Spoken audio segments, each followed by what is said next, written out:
All right, so we're gonna walk you through how to do section 6.1. So you should have gotten a notes packet, which I'm gonna kind of go through some of that stuff, and then also go through some example problems and basically walk you through how to solve your worksheet for 6.1.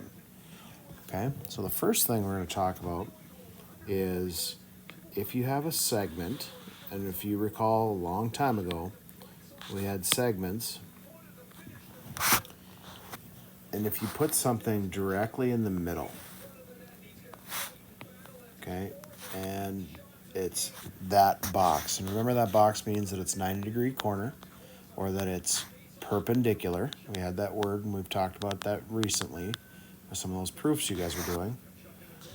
But if it cuts it in half like this, so those two red marks mean that they're the same on both sides, that is known as a perpendicular bisector.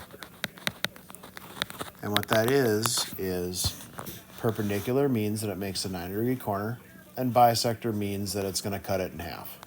So as long as you have those two red marks there, which means that it's equidistant or same distance, then we have what we call a perpendicular bisector.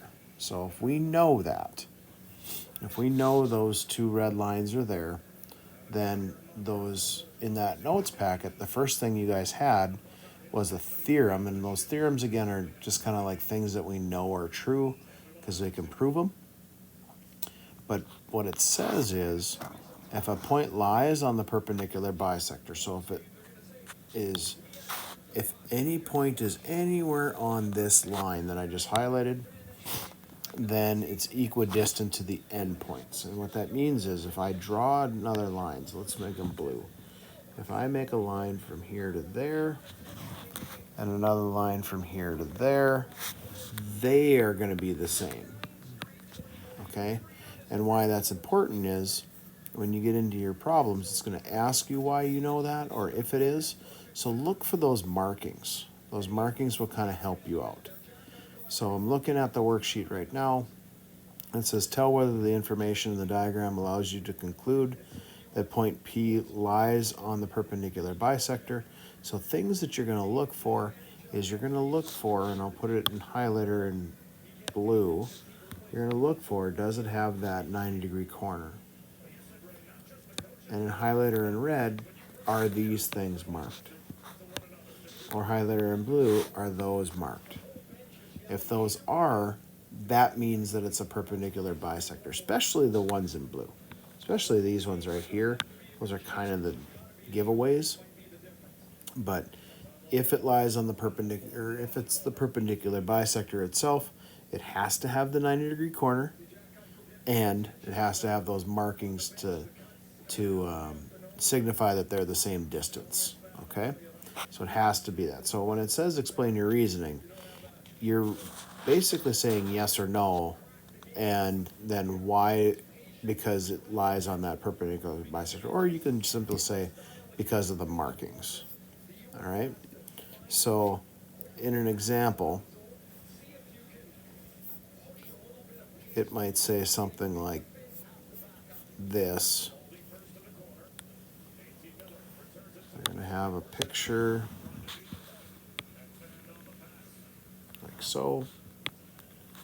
We'll have those endpoints there and there.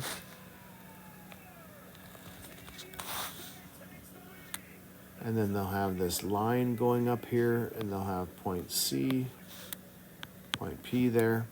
They'll have this going here, and they'll have a red marking here, a red marking there, and then these blue lines like so. And what it's going to ask you is this or does point C lie on the perpendicular bisector? So here again, here's what you look for. You look for the 90-degree corner, which it does have. You look for these two markings here, which means that it cuts it in half. So yes, it's perpendicular, and yes, it would be a bisector because it cuts it in half. So yes, point C is on the perpendicular bisector. And as far as why, It's because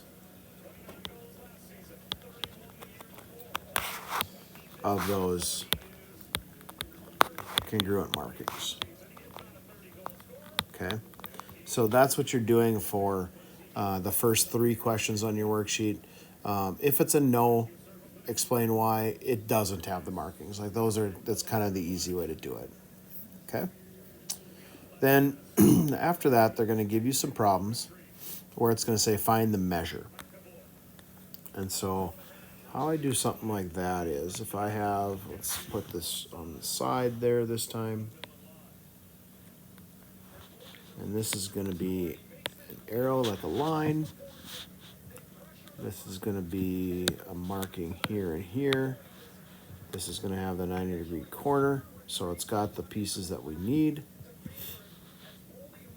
And then it's going to have this going out there, this going out there, and we've got an S, an R, a Q, and a P, and then it's going to say that this is 6.8, and you are to figure out how long is it from R to S. So if it's got the markings here to mean that they're the same, that means it's a bisector. And if it's got this 90-degree corner, then it's a perpendicular bisector. And as long as it's on that line of Q to S, then if you're 6.8 here, then that also means you're 6.8 there. That's what that theorem says on that notes packet that you should have got. Okay? So those two are going to be the same. So as long as you have this marking and that marking with the 90-degree corner, then if one side is 6.8, then the other side is 6.8. So RS would be 6.8. That's how long that would be.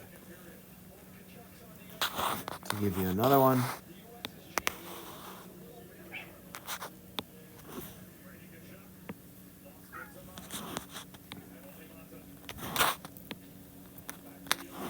if we have something like this, E, F, G, H, and then we have a red thing there, and then we have a 9.5, a 24, and a 24. And so what they're going to ask you to do for this one is we want to find E to G. So that's what it's going to ask you to do for this one. E to G. This doesn't have markings, but it does have enough information to help us out. First of all, it's got a 90-degree corner. Second of all, it doesn't have any markings, but if you notice these sides over here that I just highlighted, they are the same. If those two are the same like that, then that means that these two in green would have to be the same. So if the left or right side is 9.5, then that means this is 9.5. And if I want to find the total, just add them together. So 9.5 plus 9.5, EG is going to equal 19. Okay? Then one more like that.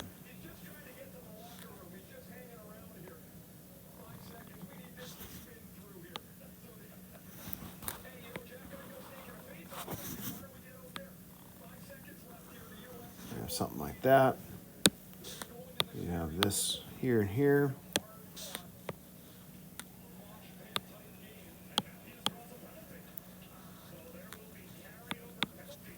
But this time, it's going to say 3x plus 14, and this is going to say 5x. So what you want to do for this is, again, look for the markings to start. I forgot one. You have the 90-degree corner, and you have this equal to that. So therefore, this would equal this. So we did ones a long time ago that were similar to this, where we just put them equal to each other. And then you solve for x. So subtract 3x to both sides. So 2x equals 14. And then divide by 2. So x equals 7. It's not going to say how long, it actually does say how long AD is. So if you want to figure out how long AD is, now that you have 7 for x, be 5 times 7, or 35. Just be careful what the directions ask. If it says find x, we would have been done at 7. But if it says find the side, then go ahead and make sure you find the side. Okay? And that, on the worksheet, will take you through problems 4, 5, and 8.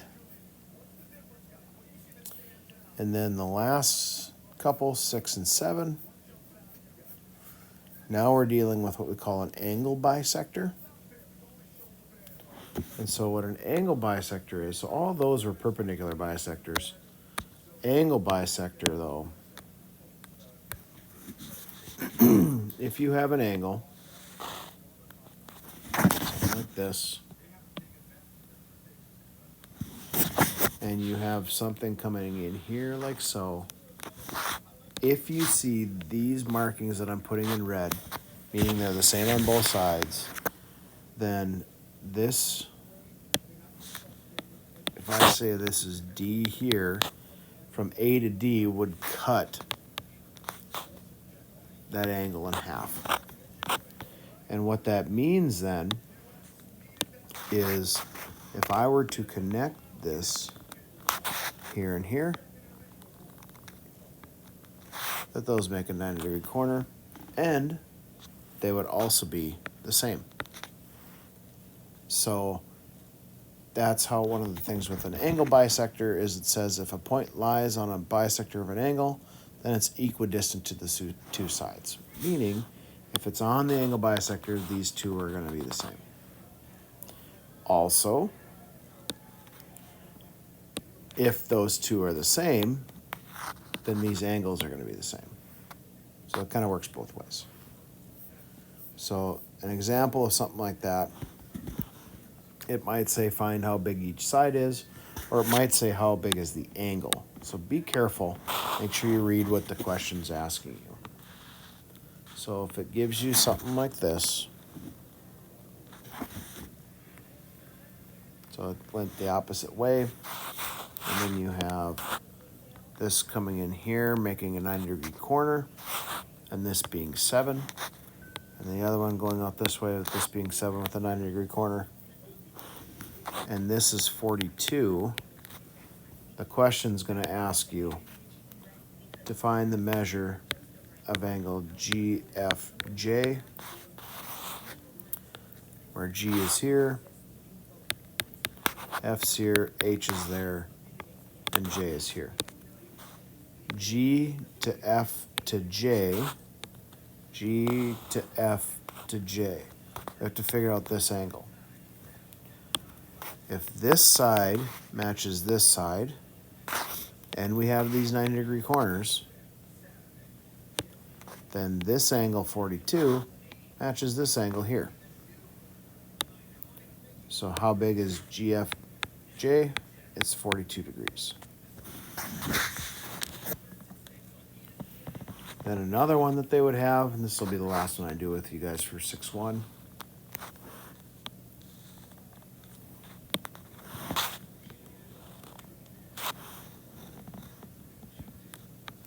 Q,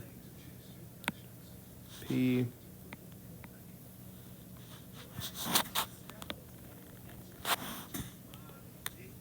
S, R, and this will be 5x here, and this will be 6x minus 5 there, and we also have these markings here and here.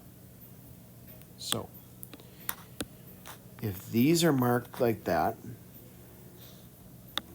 and these have 90-degree corners, like those, then these two sides are the same. So So what you do then is you take 5x and set it equal to 6x minus 5. And so if I solve for x, I subtract 6x to both sides. That gives me negative x equals negative 5.